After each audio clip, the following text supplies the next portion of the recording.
Hey guys, this is Tita Lavinia from Titas of Pageantry. Welcome back to my channel. So for this episode, we will veer away from pageantry a little bit and I will be doing an appreciation post for some of the goodies that I received today. So please stick around, short lang naman to, and please don't forget to subscribe and hit the bell notification button.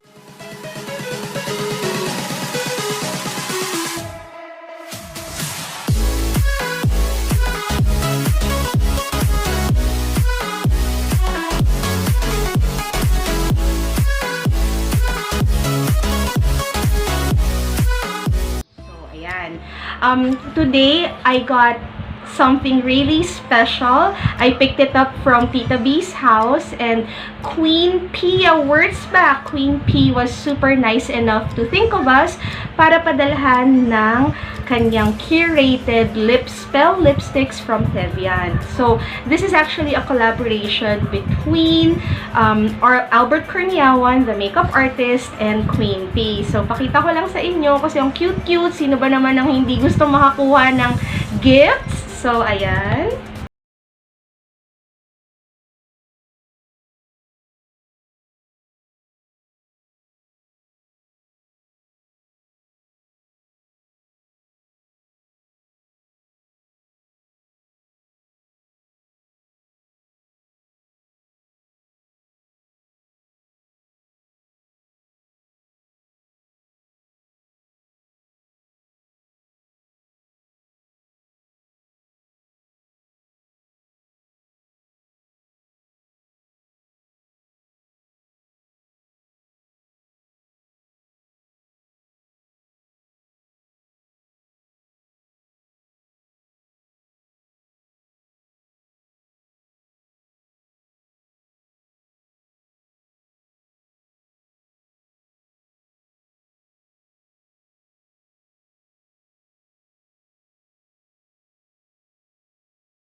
Yung verdict ko dito, ako I really like this. Kung napapansin nyo, may iba akong mga videos na naghahalo-halo lang ako ng lipstick. So, eto na yun. Bumabagay yung medyo kumukoral. But probably the last two videos na ginawa ko, medyo ganito yung shade ng lipstick ko. So, at least with this one, with Queen Peach, I don't have to mix the colors. Kasi actually na-achieve na niya. So, yay! Hooray for Queen Peach!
beauty, beauty-beautyhan vloggers. Yung mga gumaganyan, diba? O, ayan. So, try natin.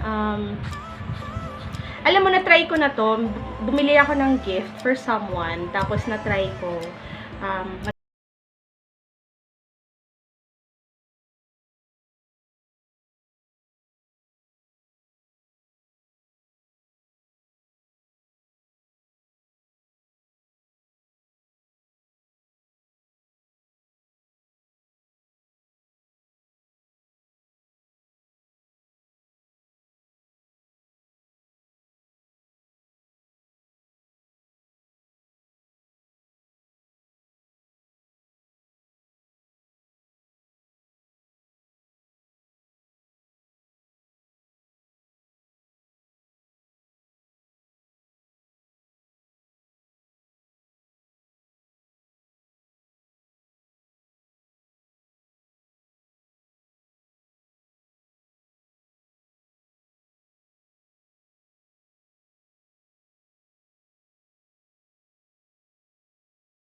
Ko ng bonggang-bonggang-bongga.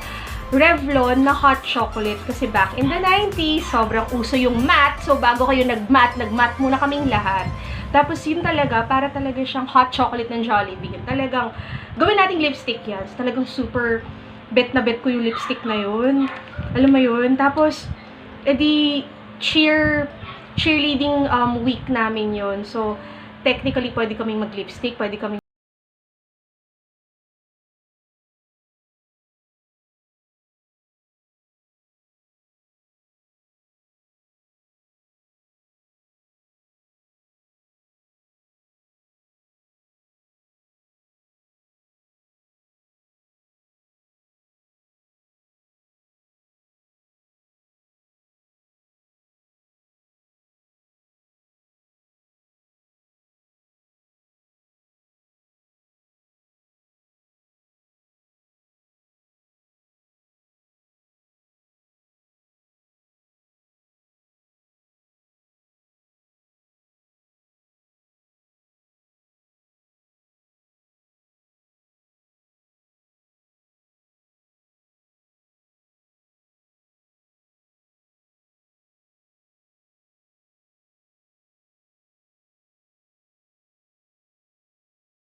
Thank you for indulging me. Wala namang kwenta talaga to.